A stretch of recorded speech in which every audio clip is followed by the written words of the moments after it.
Sir. পড়েছো combinatorial chemistry? Hello sir. শোনা যাচ্ছে আমার কথা? শুনতে পাচ্ছ? হ্যাঁ স্যার। স্যার আপনি শুনতে পাচ্ছেন? আমি শুনতে পাচ্ছি। হ্যাঁ স্যার। আমার কথা স্পষ্ট শুনতে পাচ্ছ তো? হ্যাঁ স্যার পাচ্ছি। দাঁড়া একটু ভলিউমটা বাড়াই, ভলিউমটা মনে কম আছে, লেট নিচ্ছে। আচ্ছা এবারে কি ভলিউম বাড়লো কিনা দেখো তো, আমার কি ভলিউম বেড়েছে নাকি? হ্যাঁ স্যার এবার ঠিক শোনা যাচ্ছে, কেটে হ্যাঁ। কেটে আসছে। ঠিক আছে, কারণ ভলিউমটা কমানো ছিল। বেশ, তাহলে এবারে আমি যেটা বললাম তখন যে কম্বিনেটোরিয়াল কেমিস্ট্রি আমরা নতুন চ্যাপ্টারে মুভ করব। তো আমার একটা চ্যাপ্টারে খুব বেশিক্ষণ থাকার উপায় নেই, কারণ সময় সংক্ষিপ্ত এই সেমিস্টারে। হ্যাঁ স্যার। এই সিলেবাসের বাকি চ্যাপ্টার গুলো কিছুটা হলো টাচ করতে হবে আমাকে, যাতে তোমাদের পরীক্ষার সময় একটা অসুবিধা হয় পড়া বা প্ল্যান করা বা বোঝা। Before going to the next chapter আমি জিজ্ঞাসা করছি কম্বিনেটোরিয়াল কেমিস্ট্রিতে কি কোনো প্রশ্ন আছে, কোনো কিছু জানার বা জিজ্ঞাসার কিছু আছে? তাহলে আমরা আগে 2-4 মিনিট ইন্টারঅ্যাকশন করে তারপর নেক্সট চ্যাপ্টারে যাব। আর যদি এটা শেষ হয়ে যায় 40 মিনিট পরে মিটিংটা, তাহলে এই লিংকটা আবার এটাই জয়েন করতে। হ্যাঁ বেশ স্যার। বলো, আছে কি? না থাকলে আমি জিজ্ঞাসা করবো। স্যার সেরকম কোনো কোশ্চেন নেই স্যার, একটু পড়তে হবে স্যার, এরকম এখন ঠিক মতো পড়া সোজা হয়নি। কথা হচ্ছে কেউ পড়েনি। হ্যাঁ স্যার, একটু পড়তে হবে দিয়ে স্যার। আচ্ছা ঠিক আছে, তুমি মিউট করো। স্যার পরের দিন স্যার যদি কোশ্চেন করতে মানে একটু যদি পড়ে তারপরে স্যার মিউট আপনাকে করো, দেখি তুমি মিউট করো। গর্ণিকা, গর্ণিকা চট্টরাজ। হ্যাঁ স্যার। পড়েছো না পড়েনি? স্যার এক্সামের সময় পড়েছিলাম। এটা আবার কি আনসার? হ্যাঁ স্যার পড়েছিলাম আর কি। মনে নেই? সব মনে নেই স্যার, মানে আমি পড়ি ভুলে যাই। এক্সামের সময় তো কম্পিউটার কেমিস্ট্রি প্রথম দিকটা ছিল, রাইট? তারপর লাস্ট ক্লাসে হ্যাঁ, যেগুলো স্যার। পড়ালাম সেগুলো কি পড়েছো? না স্যার সব পড়া হয়নি। গাদাগুচ্ছে, resin, solid phase peptide synthesis, তারপরে হ্যাঁ এগুলো স্যার আগে একটু একটু দেখেছিলাম ওই এক্সামের আগে, মানে ওই পিপিটি ডাউনলোড করে আর কি স্যার। নিউয়ার মেথড যেগুলো পোস্ট করেছি আমি, multipin techniques, spot membrane method, light assisted parallel synthesis, এগুলো দেখেছো? স্যার মাল্টিপিনটা অবধি পড়া ছিল আমার। আচ্ছা, মাল্টিপ্লিন অবধি পড়া ছিল তাই তো? হ্যাঁ স্যার। আর solid phase peptide synthesis? Sir মানে সব মেথড গুলো দেখেছিলাম তখন, মানে কিন্তু স্যার ওই মানে ডিটেইলসে পড়া হয়নি আর কি। ওই প্রোটেক্টিং পিপিটিতে রিপ্রোটেক্টিং গ্রুপস, প্রোটেক্টিং রিপ্রোটেক্টিং গ্রুপস। না স্যার এটা হয়নি। ওই এফ মক বক এই যেগুলো আছে, বিওসি টারশিয়ারি বুটাইলক্সি কার্বনিল। হ্যাঁ স্যার ওইগুলো আগের দিন স্যার ওগুলো পড়িয়েছিলেন না, ওগুলো স্যার আর নতুন করে পড়া হয়নি। টি ব্যাগ মেথড, টি না ব্যাগ স্যার। মেথড। হ্যাঁ স্যার টি ব্যাগ মেথডটা পড়েছিলাম। ঠিক আছে, তুমি মিউট করো। মৈত্রেয়ী। হ্যাঁ sir. Let's sir have an interaction. Last হ্যাঁ স্যার লাস্ট দিন অবধি যতটা পড়িয়েছিলেন আমি নোটস করেছিলাম যেটা পড়তে পড়তে, তো সেটা পড়েছি। আর বিওসি যে পিপিটিটা দিয়েছিলেন ওটা থেকে কিছুটা দেখেছিলাম ওই পরীক্ষার আগেরটাতে। কিন্তু নতুন যেই জার্নালস গুলো আর আরো দেখলাম পিপিটি আপনি আপলোড করেছেন, সেটা ডিটেলসে গিয়ে আমার পড়া হয়নি এখনো। আমার একটা just I am asking one simple thing, ওই প্রোটেক্টিং রিপ্রোটেক্টিং গ্রুপের অংশটা তাহলে পড়েছো তাই তো? স্লাইডে যখন পড়েছো বিওসি এফএমওসি এগুলো তো পড়েছো? হ্যাঁ স্যার একবার রিডিং দিয়েছিলাম আমি। মনে নেই তাই তো? কিছু কিছু মনে আছে, বেসিক জিনিসটা যেটা আপনি বুঝিয়েছিলেন ওটা কিছুটা মনে রয়েছে। বলতো বিওসি যদি প্রোটেক্টিং গ্রুপ হিসেবে ইউজ করি তাহলে মানে ডিপ প্রোটেকশন কোন রিজন দিয়ে করব, আর এফএমওসি যদি প্রোটেক্টিং গ্রুপ হিসেবে ইউজ করি তাহলে ডিপ প্রোটেকশন কোন রিজন দিয়ে করব? স্যার বিওসির জন্য টিএফএ আমরা ইউজ করি ডি প্রোটেক্টিং গ্রুপ হিসেবে। Full form? আর full form of TFA? Trifluoroacetic acid. আচ্ছা, গুড। আর এফএমওসি হলে? আর এফএমওসির জন্য আমরা পাইপিরিডিন ইউজ করছিলাম, কিন্তু ওটা আমরা ইউজ করি না কারণ ওটা বেশি ইউজ করা হয় না এফএমওসিটা, কারণ পাইপিরিডিনটা হার্টস কেমিক্যাল বলে। হার্স বলতে? হার্স বলতে ওখানে মানে খুব ডেলিকেট যে পেপটাইড গুলো আছে সেটাকে ও নষ্ট করে দিতে পারে। ওকে, মিউট করো। চেষ্টা, হ্যাঁ স্যার। তুমি কি রেগুলার ক্লাস করো? স্যার আমি আগের ক্লাসটাতে ছিলাম না। এনিওয়েজ, কম্বিনেটরিয়াল কেমিস্ট্রি পড়েছো তো? স্যার ওই একটু করেছি, বাট ওই আগের ক্লাসটাতে তো ছিলাম না, ওইটা দেখতে হবে ভালো করে। তাহলে আর কি, মিউট করো, মিউট করো। শুভ দাস, হ্যাঁ স্যার। তুমি আগের ক্লাসটাতে ছিলেন আমার মনে আছে। না স্যার, না স্যার, সানডেটাতে ছিলাম না স্যার। তো পড়েছো?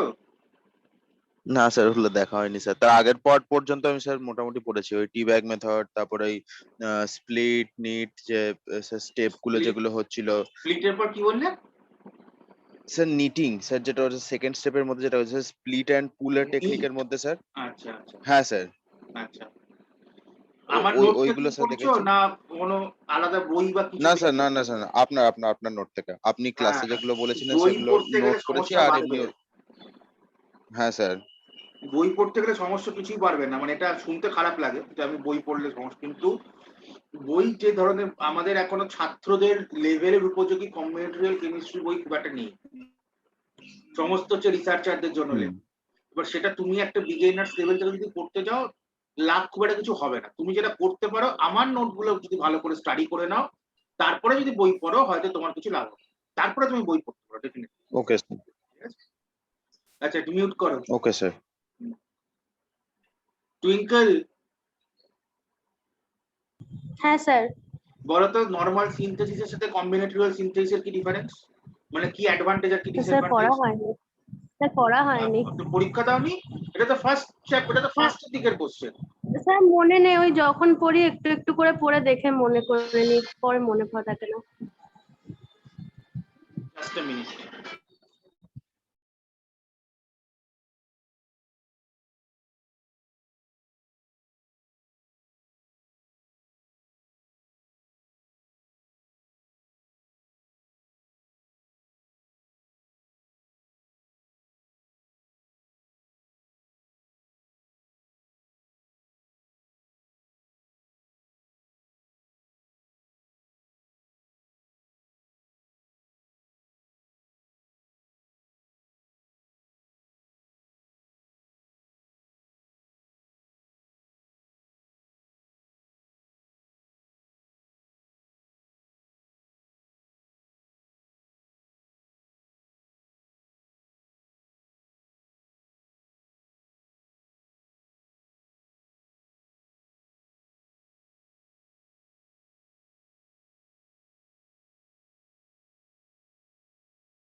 আচ্ছা,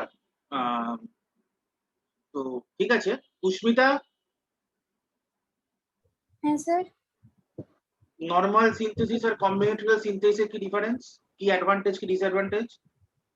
স্যার বেসিক্যালি তো আমরা কম্বিনেটোরিয়াল কেমিস্ট্রিতে একটা সিঙ্গেল পয়েন্ট অফ টাইমে সাইমালটেনিয়াস অনেক কটা রিঅ্যাকশনস করতে পারি।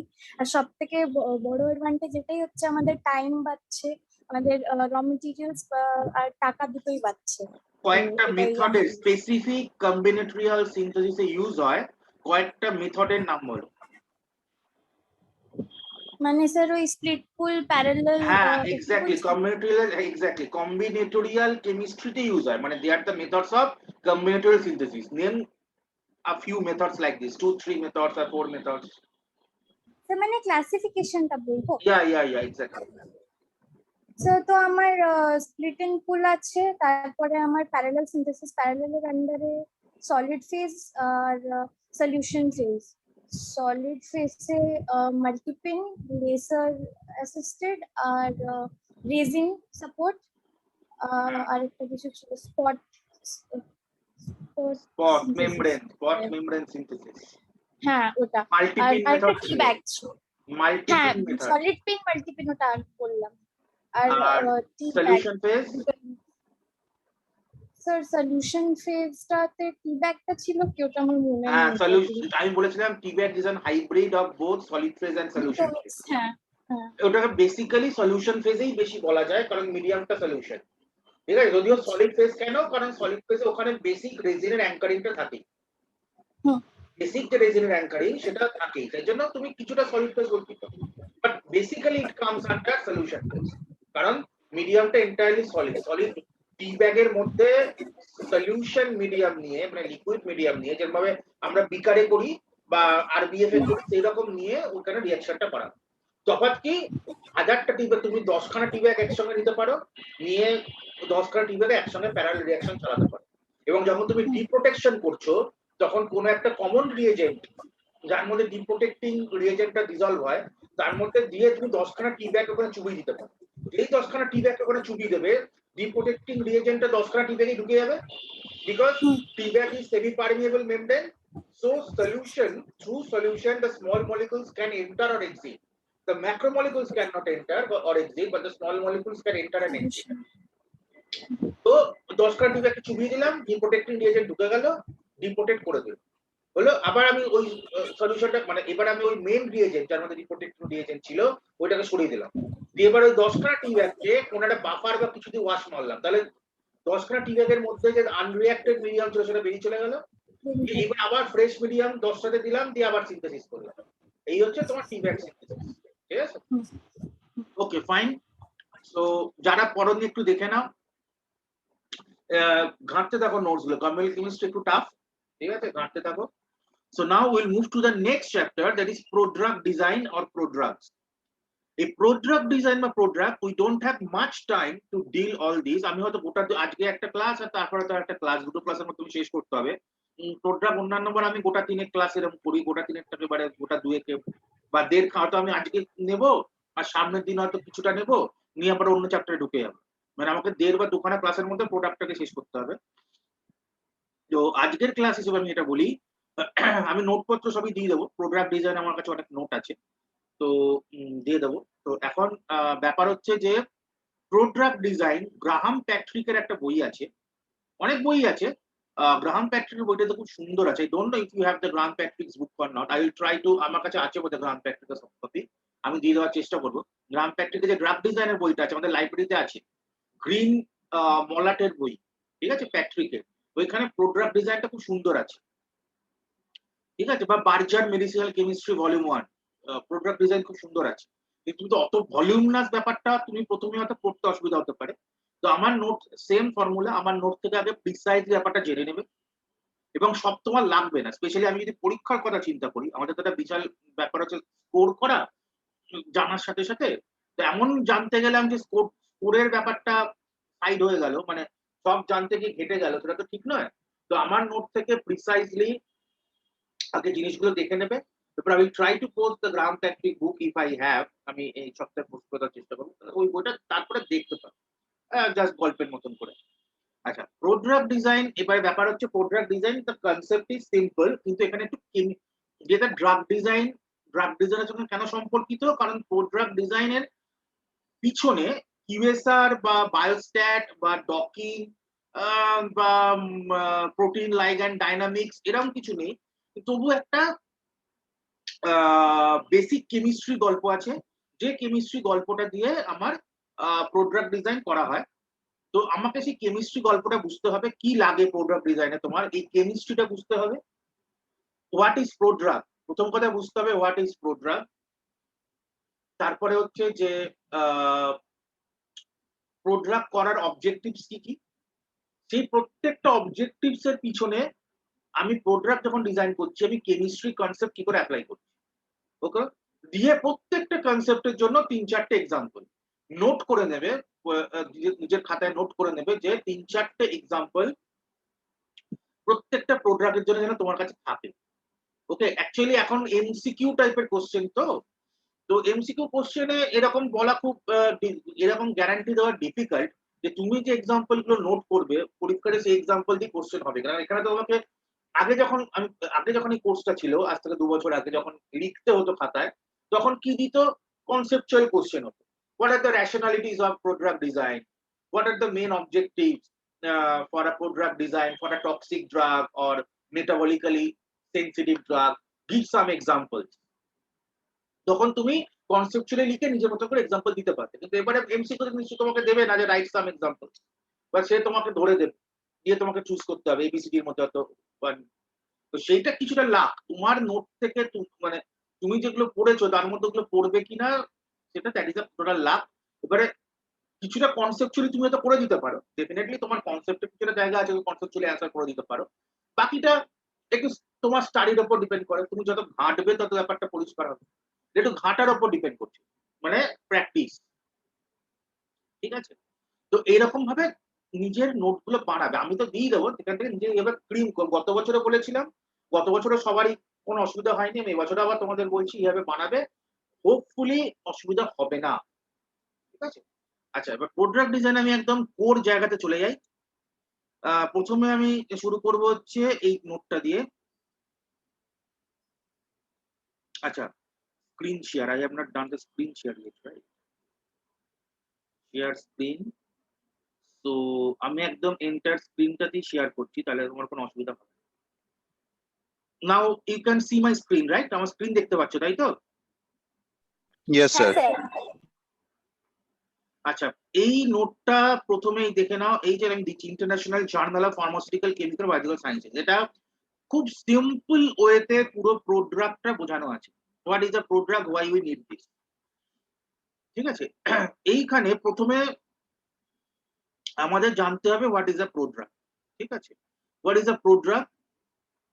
প্রোড্রাগস এর অনেক ডেফিনিশন আছে, প্রোড্রাগের কোনো রোবাস্ট ডেফিনিশন কিছু নেই। 1958, জাস্ট এ মিনিট, আমি এখানে একটা হাইলাইটারটা দিইনি, তাহলে সুবিধা হবে। কমেন্ট চলে গেলাম, হাইলাইটারটা নিই। আচ্ছা, এই যে the term prodrug was first introduced by Albert 1958. Okay, এই 1958 এ প্রথম কনসেপ্ট আছে প্রোড্রাগের। ওকে, এই কনসেপ্টে কি বলেছিলেন, এই কনসেপ্টটা দিয়েছিলেন Albert, the scientist Albert first gave this concept of prodrug. উনি বলেছিলেন any compound that undergoes biotransformation prior to exhibiting its pharmacological effects. অর্থাৎ a drug which is a molecule which is not itself active, but after biotransformation inside body becomes active, it's called a prodrug. যেটা itself active নয় কিন্তু after biotransformation active হচ্ছে, অর্থাৎ biotransformation মিন সোজা কথা metabolism. So after metabolism what it is giving, it is the active metabolite, that is the active form, that is the drug basically. What we are administering, that is not a drug. After biotransformation it is becoming a drug. So the molecule that we are getting, it is the prodrug. আমরা যেটা নিচ্ছি তাহলে সেটা prodrug হলো, আর বডিতে after biotransformation বা মেটাবলিজমের পরে যে অ্যাক্টিভ মেটাবলাইটটা তৈরি হলো সেটা হচ্ছে প্রোড্রাগ, এই সরি সেটা হচ্ছে ড্রাগ। একটা খুব সিম্পল এক্সাম্পল বলি, paracetamol. Paracetamol is a drug. Paracetamol খেলে জ্বর কমে, আমরা সবাই জানি। মানে পৃথিবীতে বোধহয় এমন আর কেউ নেই যে প্যারাসিটামল ব্যাপারটা জানেন। তো এইবারে প্যারাসিটামলের একটা প্রোড্রাগ আছে। What is the name of the product, do you know? That is phenacetin. The prodrug of paracetamol is phenacetin. ফেনাসিটিনে কি হয়? প্যারাসিটামলের স্ট্রাকচার কি? প্যারা অ্যাসিটামিডোফেনল, রাইট? প্যারাসিটামলের স্ট্রাকচার হচ্ছে প্যারা অ্যাসিটামিড। আমি এখানে আঁকছি।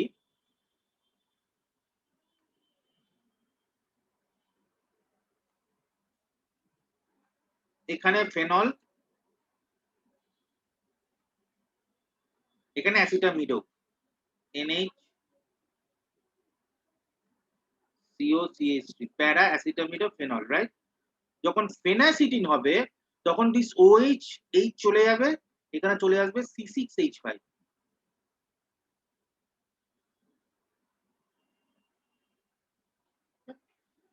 C6H5। So this is called phenacetin, a phenyl group আসছে, so that is called phenacetin, ঠিক আছে? এইটা যখন আমি বডি, এটা if I take phenacetin in the body, it will be converted to its active metabolite, that is the paracetamol. So it is a prodrug. So this is a prodrug. This is phenacetin. This is a phenacetin. Phenacetin.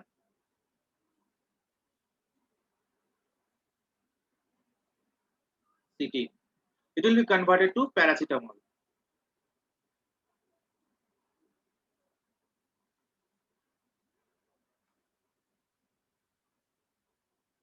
ঠিক আছে? তাহলে this is a simple example দিলাম। তাহলে এটা বডিতে গেল, after biotransformation is giving you the active drug. So as per Albert, this is the definition of a prodrug. এবার এখানে একটা কথা আছে, that is called the drug latentiation. Have you ever heard the term drug latentiation? What is drug latentiation? There is a period called latency, period of latency.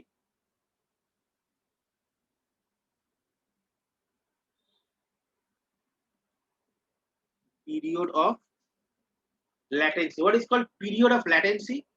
Drug, prodrug খাওয়া থেকে drug generate হওয়া. It is the time gap between the administration of prodrug inside body and the generation of its active metabolite. It is the time gap between the administration of prodrug inside body and the generation of its active metabolite. So during the drug latentiation, you will not be getting the active metabolite. But after the latency, the period of latency is over. That means the drug latentiation is over. You will get the drug from the prodrug. Okay. Now, how the prodrug gets converted to a drug, or what are the purposes? What are the purposes of making a prodrug? There are various things. So first, we come to the objectives of product design.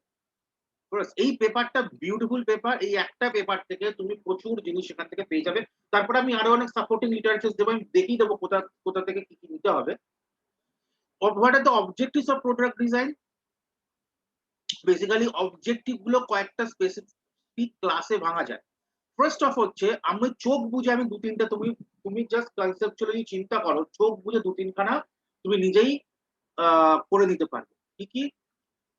প্রথম কথা হচ্ছে, তোমরা pharmacology তো I think already কিছু না কিছু product করেইছো। তো প্রোডাক্টের কিছু অবজেক্টিভ তোমাদের নিশ্চয়ই জানা। প্রথম অবজেক্টিভ হচ্ছে বায়োঅ্যাবিলিটি ইনক্রিজ করা। কেন বায়োঅ্যাবিলিটি ইনক্রিজ করা? কারণ প্রচুর ড্রাগে হাইড্রোফিলিক বা আয়োনাইজেবল গ্রুপ থাকে। তাহলে আমরা কি বেসে অলরেডি দেখে নিয়েছি যে যত হাইড্রোফিলিক বা আয়োনাইজেবল গ্রুপ থাকবে তত আমার কি হবে? লিপোফিলিসিটি কমবে, পার্টিশন কোএফিশিয়েন্ট কমবে, হ্যামেট কনস্ট্যান্ট বাড়বে, ইলেকট্রনিক কনস্ট্যান্ট বাড়বে, কিন্তু হ্যান্ডস কনস্ট্যান্ট কমবে। মানে লিপোফিলিসিটি বা পার্টিশন কোএফিশিয়েন্ট কমছে, তো বায়োঅ্যাবিলিটি কমবে। তাহলে আমি যদি এরকম করতে পারি, তাদেরকে কোনোভাবে কনভার্ট করিয়ে যদি লিপোফিলিক কাউন্টার পার্টে পরিণত করতে পারি, এমন ভাবে করলাম যে লিপোফিলিক কাউন্টার পার্টে পরিণত হলো, কিন্তু বডির ভিতরে গিয়ে আবার ওটা লিপোফিলিক কাউন্টার পার্টটা চলে গিয়ে তোমার অ্যাক্টিভ কাউন্টার পার্টটা চলে এলো। Then my objective is satisfied. So one of the main objectives is to improve the lipophilicity of the drug. এখানে লেখা আছে, এক হচ্ছে চোখ বুঝে আমি বলছি লিপোফিলিসিটি বাড়াচ্ছি, তার মানে কিন্তু কেমিক্যালি এটা কিন্তু রিভার্সিবলি কনভার্টেবল হবে। রিভার্সিবলি কনভার্টেবল মানে তুমি একবার তাকে লিপোফিলিক পার্টে কনভার্ট করছো, কিন্তু বডি থেকে কিন্তু সেটা আবার রিভার্ট করে যাবে, মানে লিপোফিলিক পার্টটা কিন্তু ছেড়ে যাবে, লিপোফিলিক পার্টটা ছেড়ে গিয়ে আবার অ্যাক্টিভ পার্টটা চলে আসবে। সো লিপোফিলিসিটি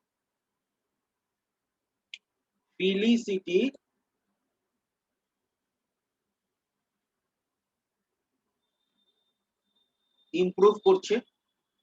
সেকেন্ড হচ্ছে কি toxicity reduction. Why? Because that toxicity, maybe there may be some functional groups,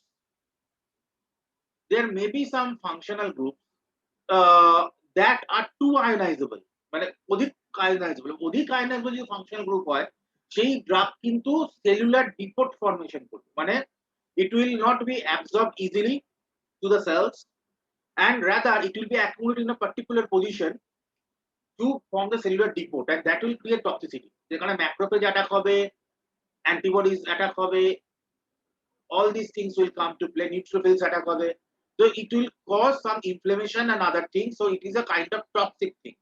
So to remove that, to reduce that, you can mask that ionizable group to lipophilic prodrug. একটা বায়োলিটি বাড়ানোর জন্য লিপোফিলিসিটি বাড়াচ্ছি, একটা toxicity কমানোর জন্য লিপোফিলিসিটি বাড়াচ্ছি, ঠিক আছে। এই প্রথম লিপোফিলিসিটির উদ্দেশ্য হচ্ছে বায়োঅ্যাভেলেবিলিটি বাড়ানো,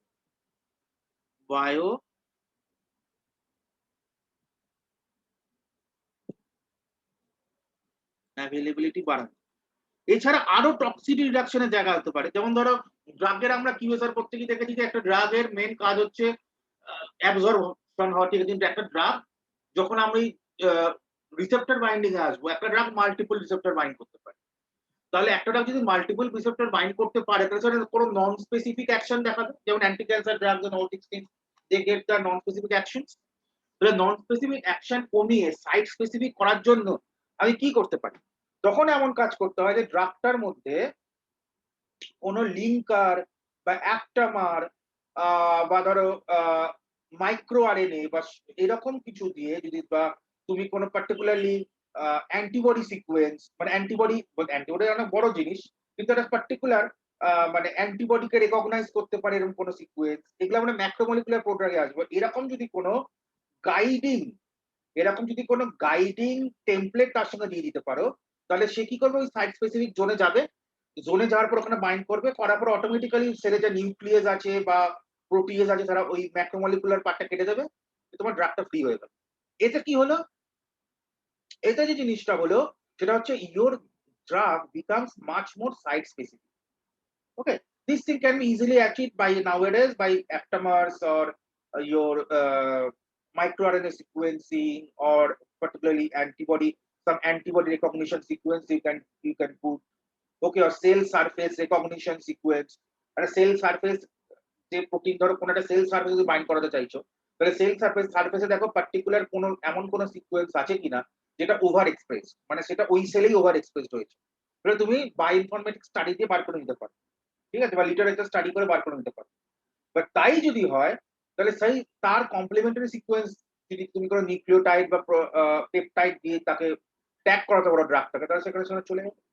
So it is also kind of prodrug, একে বলা হয় ম্যাক্রোমলিকুলার প্রোড্রাগ বা ক্যারিয়ার লিঙ্ক প্রোড্রাগ, ঠিক আছে। তার আবার বিভিন্ন ভাগ আছে, বাইপার্টাইট লিঙ্কিং, ট্রাইপার্টাইট লিঙ্কিং, পেন্ডেন্ট, এগুলো আমরা নেক্সট ক্লাস আরো দেখবো বেশি করে। আমি নোট সব দিয়ে দেবো, যেরকম আমি কম্পিউটারে দিয়েছিলাম, আমি আজকে গুগল ক্লাসরুমে সমস্ত নোট দিয়ে দেবো, you can also go through. আচ্ছা, এরপরে তাহলে এটা কি হচ্ছে, এরপরে হচ্ছে আমি এটা করতে চাইছি সেটা হচ্ছে, তাহলে আমি পরে লিখে দিই, সেটা হচ্ছে সাইট স্পেসিফিসিটি ইনক্রিজ করছে।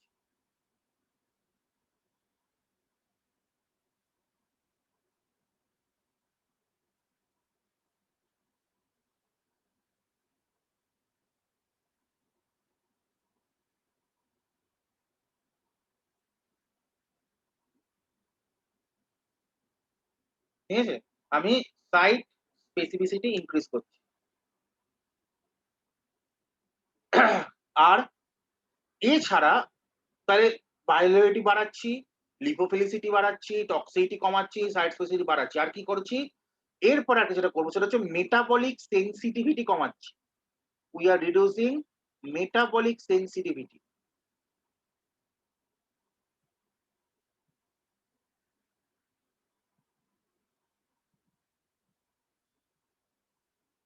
What does it mean? Any drug has a metabolic sensitivity. That means দেখবে তুমি যখন ফার্মাকোলজি পড়ছো, when you go to each drug profile, দেখবে কারো টি হাফ কম, কারো টি হাফ বেশি, হ্যাঁ কেউ খুব তাড়াতাড়ি এলিমিনেট হয়ে যাচ্ছে, ঠিক আছে। যেমন ফেনিটয়েনের টি হাফ প্রচুর বেশি, ফেনিটয়েনের কিন্তু বডি থাকে। আবার তুমি যদি তুমি অ্যালবেন্ডাজোল বা প্রাজিকোয়ান্টাল এগুলোতে আসো, অ্যান্টি এলবিতে টি হাফ অনেক কম, ঠিক আছে। বেনজোডায়াজিপিন গ্রুপের যেগুলো মলিকুল আছে তার মধ্যে অনেকের মলিকুল টি হাফ অত্যন্ত বেশি, তাই জন্য তুমি যদি পরপর বেনজোডায়াজিপিন ভুলভাল ডোজে দাও বা তুমি যদি শর্ট ইন্টারভ্যালে দাও তাহলে বেনজোডায়াজিপিন পয়জনিং হয়, তখন ওই ফ্লুমাজেনিল বা এগুলো দিয়ে তাকে ছাড়াতে হয়। তো যাই হোক, what ever I am saying, সেটা হচ্ছে যে তার মানে অনেক ড্রাগের টি হাফ বেশি, অনেক। আচ্ছা, আমাদের কিন্তু ফ্রি টাইম আস্তে আস্তে শেষ হয়ে আসছে, আর 2 মিনিট আছে। তো I will reopen the link and join. তো এবারে কি হয়, ধরো যার টি হাফ কম তার মানে কি, what do you mean by lower T half? মানে elimination half life com. So what does it mean? That means it is getting excreted out from the body very quickly. তো মানে খুব অল্প সময় ওটা তার হাফ কনসেন্ট্রেশন চলে আসছে ব্লাডে। টি হাফ কম মানে এলিমিনেশন হাফ লাইফ কম মানে হচ্ছে মানে ওটা খুব অল্প সময় বডিতে তার হাফ অফ দ্য কনসেন্ট্রেশনে পৌঁছে যাচ্ছে, তার মানে is getting quickly eliminated from the body. What does it mean? That means এটা হেপাটিক যে সিস্টেম তাতে মেটাবলিজম র্যাপিড হচ্ছে, মেটাবলিজম র্যাপিড হচ্ছে বলে ওটা কুইকলি লিভার ওকে মেটাবলাইজ করে এক্সট্রিট আউট করে বার করে দিচ্ছে, বাকিটুকু শুধু অ্যাভেলেবল থাকছে। ফাইন। তাহলে যে ড্রাগ গুলো এরকম মেটাবলিক্যালি সেনসিটিভ, যেগুলো লং টি হাফ আছে, যেগুলো half life elimination half life তোমার বেশি, সেগুলো ঠিক আছে, যেগুলো অনেক কম অনেকক্ষণ ধরে ব্লাডে থাকবে, বেশি সময় নেবে টু গেট এলিমিনেটেড, যেগুলো কম এগুলো সমস্যা। So you can design some prodrug where you can improve this metabolic half life, মানে elimination half life, ঠিক আছে। You can improve this elimination half life. That means you are reducing the metabolic sensitivity. How you can modify the metabolic site? Actually metabolism হয় কি করে? Enzymatic attack বা hydrolysis. There are two kinds of metabolism. One is phase 1, one is phase 2. Phase 1 এ কি হয়, masking or unmasking of the functional groups. And the phase 2 তে কি হয়, conversion of the functional groups by enzymes or other things in the system. তো তুমি যে enzyme বা other things মানে হাইড্রোলিসিস বা এনজাইমেটিক ক্লিভেজ বা অ্যান্টিবডি অ্যাটাক, এই জায়গাগুলোকে যদি আমি কোনোভাবে মডিফাই করে দিতে পারি, অধিকতর বন্ড এনার্জি বাড়িয়ে দিতে পারি, স্ট্রঙ্গার করে দিতে পারি, তাহলে আমার মেটাবলিক সেন্সিটিভিটি কমিয়ে দেওয়া সম্ভব। So in this way also you can design the prodrug to improve the metabolic sensitivity. আরেকটা যেটা আছে, that is called the mutual prodrug. What is the mutual prodrug? Here the mutual prodrug. Mutual prodrug means two drugs basically, two drugs are interconnected with each other to form one prodrug. Two drugs are interconnected or interlinked or interreacted